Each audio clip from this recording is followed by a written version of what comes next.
Hello students of class 12 HS 2021 এর জন্য অধ্যায়ভিত্তিক আমরা ইম্পর্টেন্ট প্রশ্ন নিয়ে বিগত ভিডিওগুলোতে আলোচনা করছি।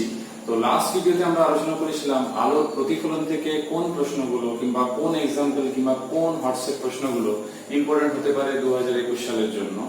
তো এই প্রসঙ্গে একটা কথা বলি, আলোতে আগে আসতো 14 নাম্বার, এখন আসবে 20 নাম্বার 2021 সালে। তো স্বাভাবিকভাবে 6 নাম্বার যেহেতু বেড়েছে, তাহলে স্বাভাবিকভাবে প্রশ্ন বেশি থাকবে। প্যাটার্নটাও কাউন্সিল থেকে অনেক আগেই বলে দেওয়া হয়েছে ফেব্রুয়ারি মাসেই। তো এর প্রশ্ন হচ্ছে আলোটা অনেক ক্ষেত্রে একটু প্রবলেম হয় স্টুডেন্টদের ক্ষেত্রে। তার কারণ বলি যে যেহেতু চ্যাপ্টার সংখ্যা 7টা, প্রতিফলন, প্রতিসরণ, লেন্স, আলোর বিচ্ছুরণ, আলোকীয় যন্ত্রাদি এবং অপবর্তন সমাবর্তন রয়েছে, আলোর ব্যতিচার রয়েছে। তো 7-8টা চ্যাপ্টার যেহেতু রয়েছে, বিভিন্ন বইতে বিভিন্ন রকম বিভাজন করা রয়েছে, তো চ্যাপ্টার অনেক বেশি, সিলেবাস অনেকটা বেশি। তো সেখান থেকে কিছু প্রশ্ন, কিছু চ্যাপ্টার থেকে প্রশ্ন অতই কম আসে মাঝে মাঝে, আবার মাঝে মাঝে চলে আসে। তো ওই জন্য অপটিক্সটা পুরো না পড়লে প্রবলেম হয়। তো যাদের কষ্ট হচ্ছে তাদের উদ্দেশ্যে আমি বলবো, তোমরা আলোর প্রতিসরণ খুব গুরুত্বপূর্ণ, যেটা নিয়ে আমরা এই ভিডিওতে আলোচনা করব। আলোর প্রতিসরণ, লেন্স, আলোর ব্যতিচার, আলোর অপবর্তন ও সমাবর্তন, এই 3টে চ্যাপ্টারকে একটু বেশি জোর দিতে পারো। আলোর প্রতিফলনকে একটু সাজেস্টিভ পড়তে পারো, আলোর বিচ্ছুরণ চ্যাপ্টারটাকে সাজেস্টিভ পড়ো, আর আলোকীয় যন্ত্রাদি চ্যাপ্টারটা একটু বেশি পড়তে হবে প্রতিফলন আর আমাদের আলোর বিচ্ছুরণের তুলনায়, কিন্তু সেটাও একটু সাজেস্টিভ কিন্তু পড়তে পারো। আমরা এই ভিডিওতে যেটা আলোচনা করবো আর কি, সেটা হচ্ছে আলোর প্রতিসরণ। এই একটা এরকম চ্যাপ্টার রয়েছে আলোর ব্যতিচারের মতো, যেটা এভরি ইয়ার প্রায় বলা যেতে পারে বেশিরভাগ ক্ষেত্রেই, বেশিরভাগ বছরে কিন্তু প্রশ্ন থাকে এই চ্যাপ্টার থেকে। এই চ্যাপ্টারটা ক্লাস 10-এ পড়েছো, ক্লাস 8-এ পড়েছো, এখানে বিস্তারিত পড়ছো। তো এই চ্যাপ্টারে অনেকগুলো প্রশ্ন কিন্তু 2021 এর জন্য ইম্পর্টেন্ট রয়েছে।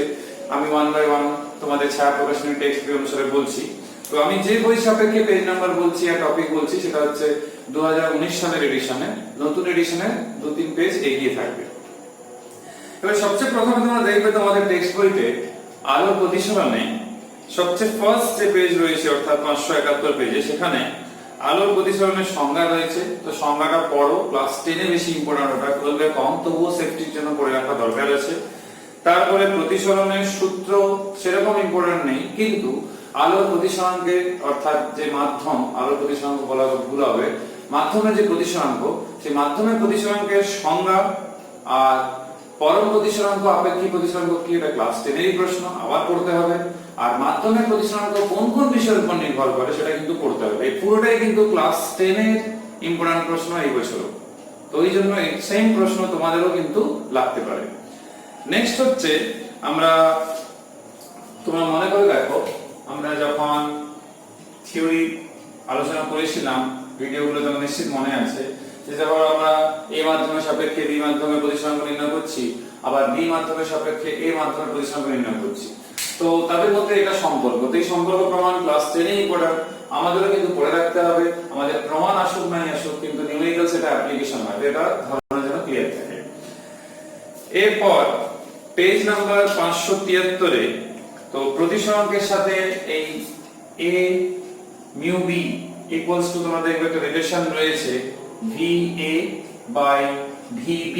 তো এই সম্পর্কটা মাথায় রাখবে, নিউমেরিক্যালসে কাজে লাগবে। আর মোস্ট ইম্পর্টেন্টলি, মাধ্যমের প্রতিসরাঙ্কের সঙ্গে তরঙ্গদৈর্ঘ্যের, আলোর যে তরঙ্গদৈর্ঘ্য, তার মধ্যে যে সম্পর্কের জন্য যে কচি সমীকরণ রয়েছে, কচিস ইকুয়েশন, সেই ইকুয়েশনটা, আর সেখান থেকে তাদের মধ্যে যে লেখচিত্র সেটা রয়েছে 573 পেজে। এটা খুবই গুরুত্বপূর্ণ, এই দুটো ভালো করে পড়ে রাখতে হবে, আসার সম্ভাবনা রয়েছে।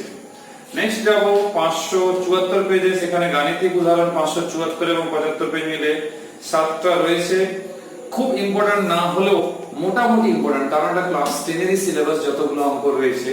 তো সহজ বলে বাদ দিও না, আলোর প্রতিসরণ একটা এরকম চ্যাপ্টার, এখানে সহজ প্রশ্ন যেগুলো ক্লাস 10-এর লেভেলের রয়েছে সেটাও করতে হবে, কারণ পরীক্ষাতে প্রশ্ন আসে, কম হলেও এসছে। নেক্সট হচ্ছে 575 পেজে, এটাও ক্লাস 10-এর প্রশ্ন, যে চ্যুতি।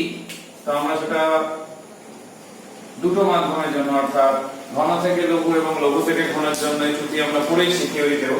এটা ক্লাস 10-এ ছিল। এই ফর্মুলা দিয়ে কোনো শর্ট প্রশ্ন কিংবা অঙ্কতে কাজে লাগতে পারে, খুব ইম্পর্টেন্ট না হলেও এটা কিন্তু মোটামুটি ইম্পর্টেন্ট। এরপরে প্রথম ইম্পর্টেন্ট প্রশ্নতে আসা যাক। আমাদের 575 এবং 576 পেজে দেখবে সমান্তরাল কাঁচফলকের মধ্য দিয়ে আলোর প্রতিসরণ হচ্ছে, সমান্তরাল বেরোচ্ছে। তো এটা বেশি ইম্পর্টেন্ট নয়, কারণ এটা আমরা ক্লাস 10 পড়েছি। কিন্তু তার নিচে দেখবে পার্শ্ব সরণের একটা রাশিমালা রয়েছে, প্রমাণ 576 পেজে। সেটা কিন্তু ইম্পর্টেন্ট, সেটা 2020 তে ইম্পর্টেন্ট ছিল, পরীক্ষা তো হয়নি, এই জন্য আমরা প্রশ্ন জানি না, কিন্তু 21 এটা ইম্পর্টেন্ট থাকছে। এবং এই পার্শ্ব সরণ কোন কোন বিষয়ের উপর নির্ভর করছে গাণিতিক ফর্মুলা বের করে সেটা আলোচনা করতে হবে, এটা ভালো করে করতে হবে। নেক্সট যে গাণিতিক উদাহরণগুলো রয়েছে তার মধ্যে তোমরা 577 পেজে যেগুলো রয়েছে সেগুলো হচ্ছে 1 দাগ, 2 দাগ এবং 4 দাগ ভালো করে পড়বে। 578 পেজে যে প্রমাণ রয়েছে পরপর রাখা কয়েকটি সমান্তরাল মাধ্যমের মধ্য দিয়ে আলো প্রতিসরণ, এটা সেরকম কিন্তু ইম্পর্টেন্ট নয়, এটাকে আমি বাতিলের খাতায় রাখছি। তারপর 578 পেজে একটা গাণিতিক উদাহরণ রয়েছে, সেরকম ইম্পর্টেন্ট নয়, কিন্তু তার নিচে স্নেলের সূত্রের সাধারণ রূপ প্রমাণ আকারে ক্লাস 10 লাগে, আমাদের শুধু রূপটা মনে রাখলেই হয়, যাতে করে অঙ্ক করার সময় কোনো সমস্যা না হয়। 579 এবং 580 পেজ আমাদের জন্য খুবই গুরুত্বপূর্ণ। 579 এবং 580 পেজে পরপর দুটো প্রমাণ রয়েছে। প্রথম প্রমাণ হচ্ছে বস্তু ঘন মাধ্যমে ও চোখ লঘু মাধ্যমে, সেই ক্ষেত্রে, এবং দ্বিতীয় রয়েছে বস্তু লঘু মাধ্যমে এবং চোখ ঘন মাধ্যমে। দুই ক্ষেত্রে দুটো আপদ সরণের প্রমাণ রয়েছে, একটা রয়েছে d * 1 - 1/μ আর আরেকটা রয়েছে d μ। দুটো প্রমাণই 2021 সালের জন্য প্রচুর ইম্পর্টেন্ট। আমার যা মনে হয় দুটোর মধ্যে একটা আসার সম্ভাবনা প্রবল। আলোর প্রতিসরণ চ্যাপ্টারে, আমি আবার বলছি, আলোর প্রতিসরণ চ্যাপ্টারে এই দুটো প্রমাণের মধ্যে একটা কিংবা এই রিলেটেড কোনো প্রয়োগ, মানে এই রিলেটেড কিছু জিনিস আসার সম্ভাবনা একটা 2 মার্কস কিংবা 3 মার্কসের প্রবল রয়েছে। 581 পেজে সেরকম কোনো ইম্পর্টেন্ট নেই, ডান দিকের জিনিসগুলো। 582 তেও নেই, 583 তেও নেই, কিন্তু 583 তে যে গাণিতিক উদাহরণগুলো রয়েছে, অর্থাৎ 583 থেকে নিয়ে 586 অবধি, তো এখানে যতগুলো অঙ্ক রয়েছে তোমরা 8 দাগ, 11 দাগ বাদ দিয়ে বাকি সবগুলো দেখার চেষ্টা করবে। 8, 11 বাদে বাকি সবগুলো ভালো করে করার চেষ্টা করবে। তার মধ্যে 2 দাগ এবং 5 দাগ খুবই ইম্পর্টেন্ট রয়েছে। 2 দাগ এবং 5 দাগ এই দুটো প্রমাণের মধ্যে একটা ইম্পর্টেন্ট, মানে বলতে পারি এই দুটোর মধ্যে একটা আসতেও পারে। নেক্সট হচ্ছে পেজ নাম্বার 586, যেখানে ক্লাস 10 এর টপিক রয়েছে সংকট কোণ কাকে বলে, পূর্ণ অভ্যন্তরীণ প্রতিফলন কি, পূর্ণ অভ্যন্তরীণ প্রতিফলনের শর্ত কি, তাছাড়া আমাদের এই যে সংকট কোণ কোন বিষয়ের উপর নির্ভর করে, এবং সেখান থেকে যে সংকট কোণ এবং মাধ্যমের যে প্রতিসরণের সম্পর্ক, অর্থাৎ sin θ = 1/μ, সেই সম্পর্কটা মাথায় রাখতে হবে।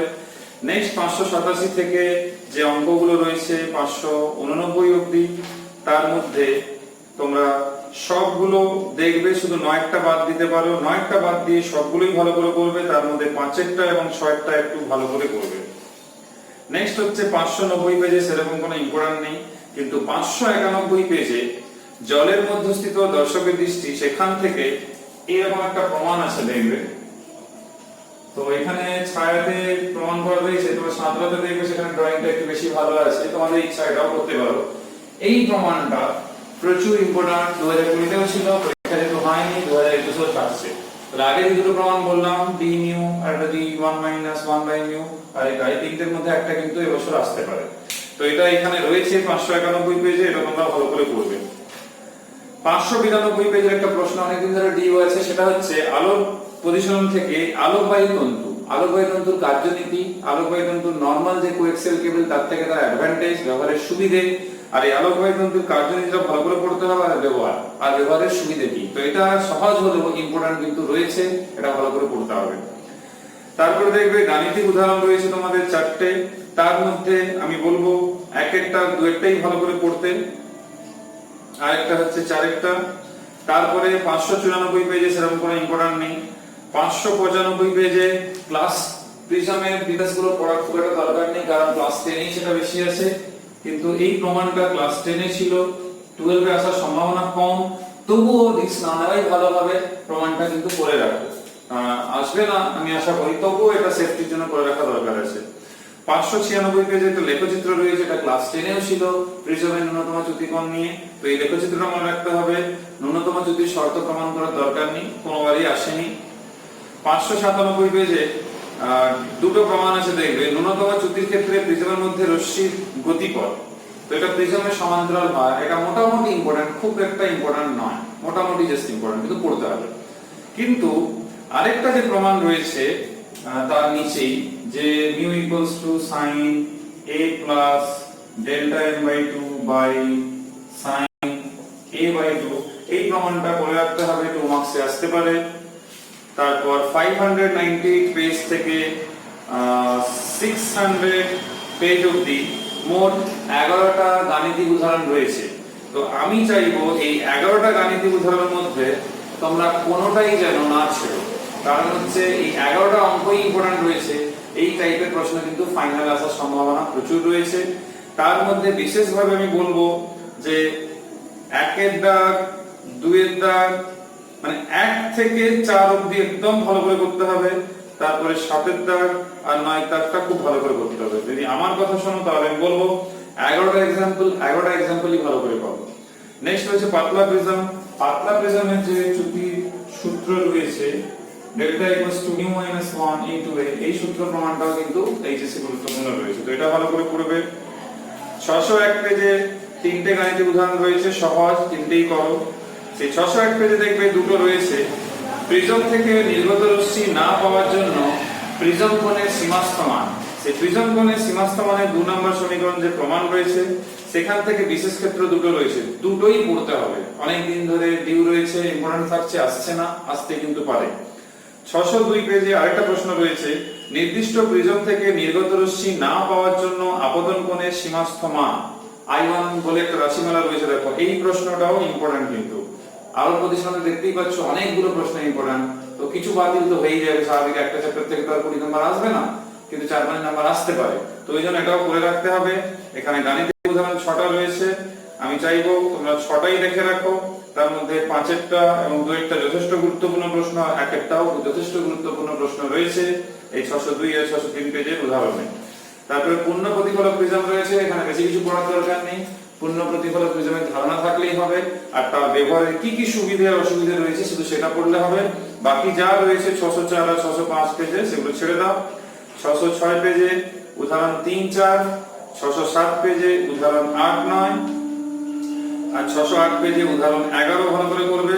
609 পেজে উদাহরণ 13টা খুব ইম্পর্টেন্ট, সব টেস্ট পেপার সব প্রশ্ন ভিতরে রয়েছে, আর 14 দাগটা ভালো করে করবে। আর 610 পেজে 16 দাগটা ভালো করে তোমরা করবে। আর 611 পেজে 18 দাগের প্রশ্ন তোমরা ভালো করে করবে। এবারে হটসের যে প্রশ্ন রয়েছে তার মধ্যে আমি আগেই তোমাদের বলেছি কোনগুলো ইম্পর্টেন্ট, কিন্তু বিশেষভাবে যদি বলা হয় তাহলে 3 এর দাগ, 4 এর দাগ, 5 এর দাগ, তারপর তোমরা ভালো করে দেখবে 614 পেজে 12 দাগ, 13 দাগ আর 15 দাগ খুব ইম্পর্টেন্ট। তারপর হচ্ছে 615 পেজে 19 দাগ, 23 দাগ, 21 দাগ, 616 পেজে 25 দাগ, এগুলো ভালো করে দেখবে। তারপর তোমাদের বইয়ের এমসিকিউ যেগুলো আমি আগেও পড়িয়েছি তোমরাও পড়েছো, আর সেট 1 সেট 2 তে যে যতটা পেরেছো পড়েছো, তো সেগুলো ভালো করে দেখবে। আর এইচএস এর প্রশ্ন উত্তরগুলো রয়েছে শেষের দিকে দেখবে, ডব্লিউবিসিএসসি সেগুলো ভালো করে করবে। আর ডব্লিউবিজেই এবং নিট এআইপিএমটি যে অঙ্কগুলো কিংবা এআইট্রিপল এর যে অঙ্কগুলো রয়েছে খুব বড়গুলো নয়, বেশিরভাগই ছোটই রয়েছে, সেগুলো এমসিকিউ কিংবা 2 নম্বরের অঙ্কের জন্য, কারণ সেখান থেকে কমন পাওয়া যেতে পারে এইচএস এ, সেগুলো একটু ভালো করে দেখে রাখতে হবে। এগুলো করলে আশা করি আলোর প্রতিষ্ঠান থেকে তোমাদের কিছু না কিছু অবশ্যই কমন কিন্তু পাওয়া যাবে। তো এখানে আলোচনা শেষ করছি। পরের ভিডিওতে আমি গলিয়ে তলে আলোর প্রতিষ্ঠানের যে লেন্স চ্যাপ্টার, যেটা খুব ইম্পর্টেন্ট রয়েছে 2021 এর জন্য, সেই চ্যাপ্টারের ইম্পর্টেন্ট থিওরি প্রশ্ন নিয়ে আলোচনা করব। সবাই সুস্থ থাকবে, ভালো থাকবে, মন দিয়ে পড়াশোনা করবে। পরের ভিডিওতে তোমাদের সঙ্গে আবার দেখা হবে। Till then, by.